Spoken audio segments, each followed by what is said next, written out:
Bonjour à tous. Aujourd'hui, j'aimerais donner des éclaircissements en rapport avec l'approche du stoïcisme que la majorité de jeunes gens cette époque ont apprise. L'approche selon laquelle, être stoïque, c'est être quelqu'un d'invincible, d'inébranlable et sans émotion.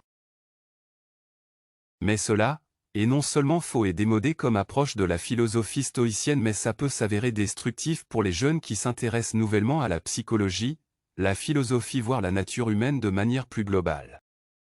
En fait, propager une telle mentalité n'aura pas pour effet de créer un homme nouveau plein de conscience de soi et du monde, mais un être qui réfute son nature divine et toutes les qualités et vertus qui en découlent. Pour rappel, au début de la philosophie stoïcienne, Zénon de Kition, qui en est le fondateur, et d'autres maîtres du portique tels que Cléante et Chrysippe avaient une approche très rigoureuse. Ils proscrivaient la pitié, ils mettaient presque au rang des crimes les faiblesses de l'âme, les émotions les plus douces et les plus naturelles, et ils enseignaient à maîtriser les émotions, même les plus naturelles, comme la douleur. Ils croyaient bien sûr en la vertu, la rationalité, et la tranquillité de l'âme, mais leur approche était cependant très dure, controversée et même contre nature, car, aller jusqu'à renier sa propre nature n'aura jamais pour finalité de dévoiler l'homme dans sa multidimensionnalité, mais juste de créer un homme qui souffrira d'un certain manquement du fait d'avoir refoulé une partie de sa nature. Cependant, le stoïcisme a évolué avec le temps, notamment grâce à des penseurs tels qu'Épictète et Marc Aurèle. Ils ont compris que nier la douleur et les émotions n'était pas réaliste ni utile. La véritable essence du stoïcisme réside dans la capacité à gérer ses émotions tout en restant fidèle à ses principes et en parfaite harmonie avec la nature. C'est là qu'il est rapporté que la nature a repris ses droits avec les deux philosophes ci-haut cités dans leur approche du stoïcisme, approche qui est restée valide pour notre époque, même pour les générations à venir. Être stoïque ne signifie pas être invincible, mais plutôt être inébranlable dans ses principes.